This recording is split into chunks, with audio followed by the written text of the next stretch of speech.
My days began in peace. Spring winds brushed gently across the fields, and the world felt calm. But then, something began to change. A man in France begins documenting his life in a journal. At first, everything seems normal. He's healthy, content, and grounded. But soon, strange disturbances creep in. He starts waking in the night, sweating, anxious, with a chilling sensation that someone or something is in the room with him, watching, controlling. Objects move without explanation. His water vanishes. He feels weak, as if his very will is being drained by an invisible presence. He gives it a name, the Horla, a being from a distant land, unseen and unstoppable. The Horla is not flesh and blood. It doesn't speak, doesn't strike, but invades the mind. Each day, the man feels less like himself and more like a puppet to something he cannot see. In his final entries, he whispers a haunting question: if I cannot kill the Horla, must I kill myself? May 8th. What a lovely day. I have spent all the morning lying on the grass in front of my house, under the enormous plantain tree which covers and shades and shelters the whole of it. I like this part of the country.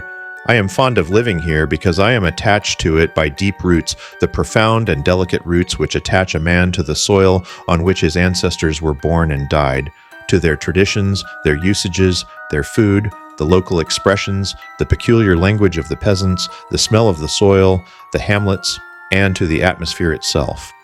I love the house in which I grew up.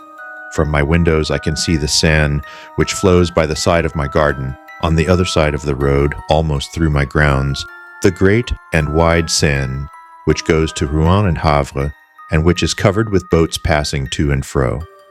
On the left, down yonder, lies Rouen, populous Rouen, with its blue roofs massing under pointed Gothic towers. Innumerable are they, delicate or broad, dominated by the spire of the cathedral, full of bells which sound through the blue air on fine mornings, sending their sweet and distant iron clang to me. Their metallic sounds, now stronger and now weaker, according as the wind is strong or light. What a delicious morning it was!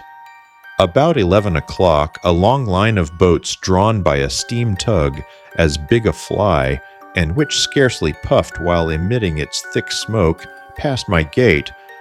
After two English schooners whose red flags fluttered toward the sky, there came a magnificent Brazilian three-master. It was perfectly white and wonderfully clean and shining. I saluted it, I hardly know why, except that the sight of the vessel gave me great pleasure. May 12th. I have had a slight feverish attack for the last few days, and I feel ill, or rather, I feel low-spirited. Whence come those mysterious influences which change our happiness into discouragement and our self-confidence into diffidence? One might almost say that the air, the invisible air, is full of unknowable forces whose mysterious presence we have to endure. I wake up in the best of spirits with an inclination to sing in my heart. Why? I go down by the side of the water, and suddenly, after walking a short distance, I return home wretched, as if some misfortune were awaiting me there. Why? Is it a cold shiver which, passing over my skin, has upset my nerves and given me a fit of low spirits? Is it the form of the clouds, or the tints of the sky, or the colors of the surrounding objects, which are so changeable, which have troubled my thoughts as they pass before my eyes? Who can tell? Everything that surrounds us, everything that we see without looking at it, everything that we touch without knowing it, everything that we handle without feeling it, everything that we meet without clearly distinguishing it, has a rapid, surprising, and inexplicable effect upon us and upon our organs, and through them on our ideas and on our being itself. How profound that mystery of the invisible is! We cannot fathom it with our miserable senses. Our eyes are unable to perceive what is either too small or too great, too near to or too far from us. We can see neither the inhabitants of a star nor of a drop of water. Our ears deceive us, for they transmit to us the vibrations of the air in sonorous notes. Our senses are fairies who work the miracle of changing that movement into noise, and by that metamorphosis give birth to music, which makes the mute agitation of nature a harmony. So with our sense of smell, which is weaker than that of a dog, and so with our sense of taste, which can scarcely distinguish the age of a wine. Oh, if we only had other organs which could work other miracles in our favor, what a number of fresh things we might discover around us. May 16th. I am ill, decidedly. I was so well last month. I am feverish, horribly feverish. Or rather, I am in a state of feverish enervation, which makes my mind suffer as much as my body. I have without ceasing the horrible sensation of some danger threatening me, the apprehension of some coming misfortune or of approaching death. A presentiment which is no doubt an attack of some illness still unnamed, which germinates in the flesh and in the blood. May 18th. I have just come from consulting my medical man, for I can no longer get any sleep. He found that my pulse was high, my eyes dilated, my nerves highly strung, but no alarming symptoms. I must have a course of shower baths and of bromide of potassium. May 25th. No change. My state is really very peculiar. As the evening comes on, an incomprehensible feeling of disquietude seizes me, just as if night concealed some terrible menace toward me. I dine quickly and then try to read, but I do not understand the words and can scarcely distinguish the letters. Then I walk up and down my drawing room, oppressed by a feeling of confused and irresistible fear, a fear of sleep and a fear of my bed. About 10 o'clock I go up to my room. As soon as I have entered, I lock and bolt the door. I am frightened. Of what? Up till the present time I have been frightened of nothing. I open my cupboards and look under my bed. I listen. I listen. To what?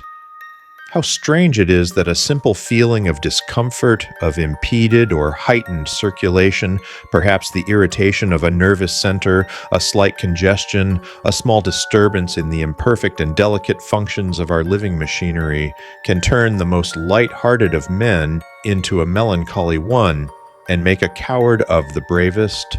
Then I go to bed, and I wait for sleep as a man might wait for the executioner.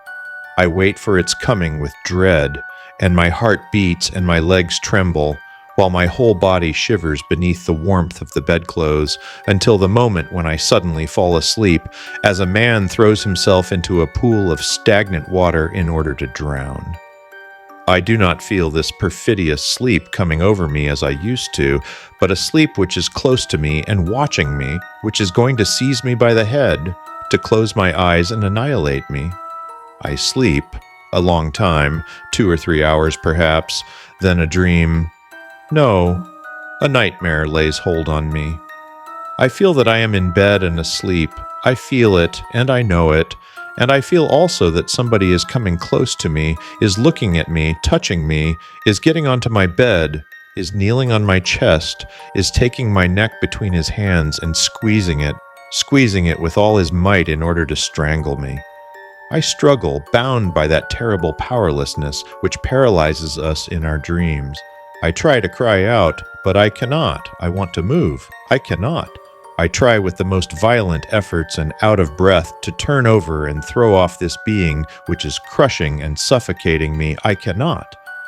And then suddenly I wake up shaken and bathed in perspiration.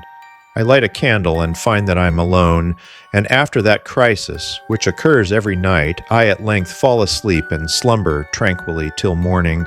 June 2nd. My state has grown worse. What's the matter with me? The bromide does me no good, and the shower baths have no effect whatever. Sometimes, in order to tire myself out, though I am fatigued enough already, I go for a walk in the forest of Rumère.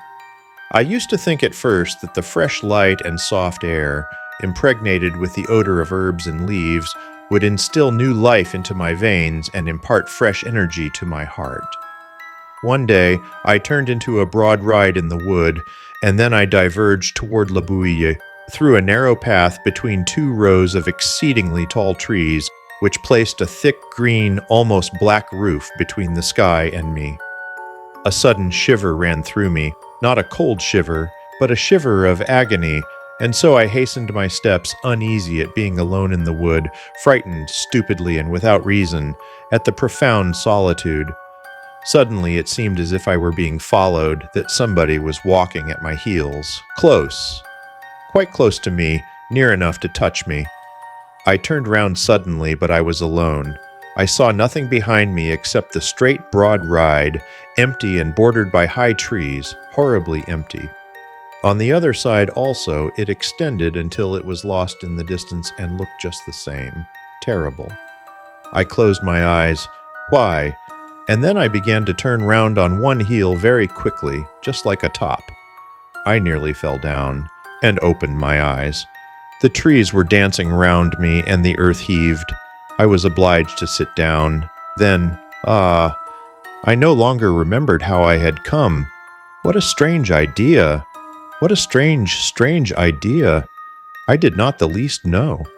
I started off to the right, and got back into the avenue which had led me into the middle of the forest. June 3rd. I have had a terrible night. I shall go away for a few weeks, for no doubt a journey will set me up again. July 2nd. I have come back, quite cured, and have had a most delightful trip into the bargain. I have been to Mont Saint-Michel, which I had not seen before. What a sight, when one arrives as I did, at Avranches toward the end of the day. The town stands on a hill, and I was taken into the public garden at the extremity of the town. I uttered a cry of astonishment. An extraordinarily large bay lay extended before me, as far as my eyes could reach, between two hills which were lost to sight in the mist. And in the middle of this immense yellow bay, under a clear golden sky, a peculiar hill rose up, somber and pointed in the midst of the sand. The sun had just disappeared, and under the still flaming sky stood out the outline of that fantastic rock which bears on its summit a picturesque monument. At daybreak I went to it. The tide was low, as it had been the night before, and I saw that wonderful abbey rise up before me as I approached it. After several hours' walking, I reached the enormous mass of rock which supports the little town, dominated by the great church. Having climbed the steep and narrow street, I entered the most wonderful Gothic building that has ever been erected to God on earth, large as a town, and full of low rooms, which seem buried beneath vaulted roofs, and of lofty galleries supported by delicate columns.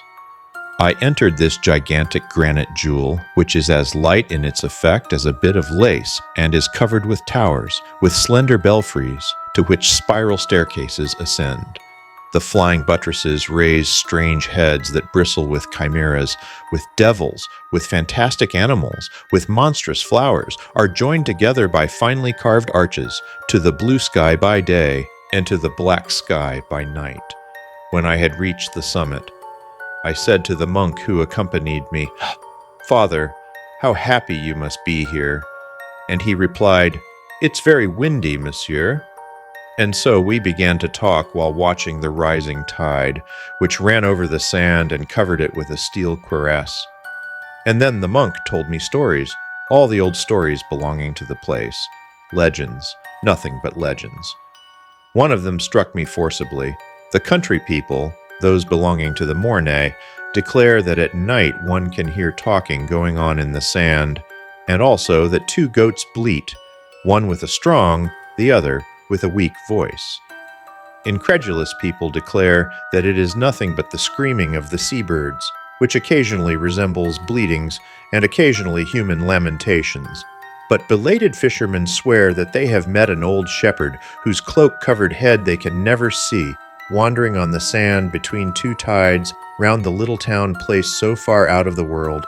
They declare he is guiding and walking before a he-goat with a man's face and a she-goat with a woman's face, both with white hair, who talk incessantly, quarreling in a strange language, and then suddenly cease talking in order to bleat with all their might. "Do you believe it?" I asked the monk. "I scarcely know," he replied. And I continued, "If there are other beings besides ourselves on this earth, how comes it that we have not known it for so long a time? Or why have you not seen them? How is it that I have not seen them?" He replied, "Do we see the 100,000th part of what exists? Look here, there is the wind, which is the strongest force in nature.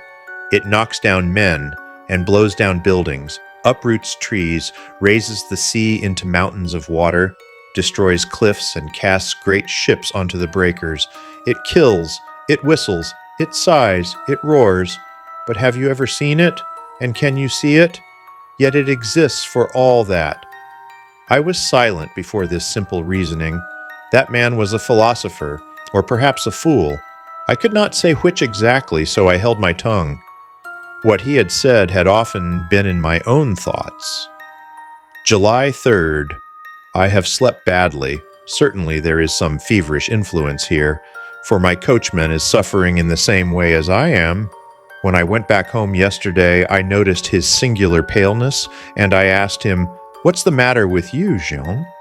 "The matter is that I never get any rest, and my nights devour my days. Since your departure, monsieur, there has been a spell over me. However, the other servants are all well, but I am very frightened of having another attack myself.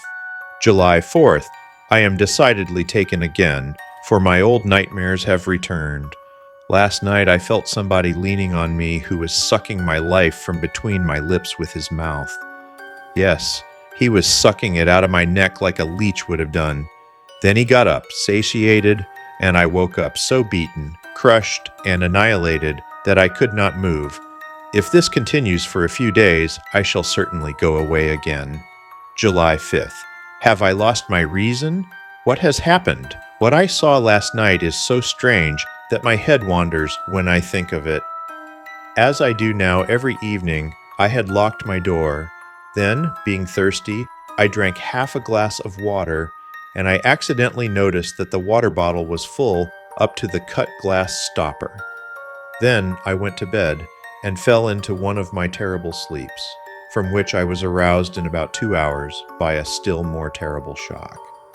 Picture to yourself a sleeping man who is being murdered, who wakes up with a knife in his chest, a gurgling in his throat, is covered with blood, can no longer breathe, is going to die, and does not understand anything at all about it. There you have it.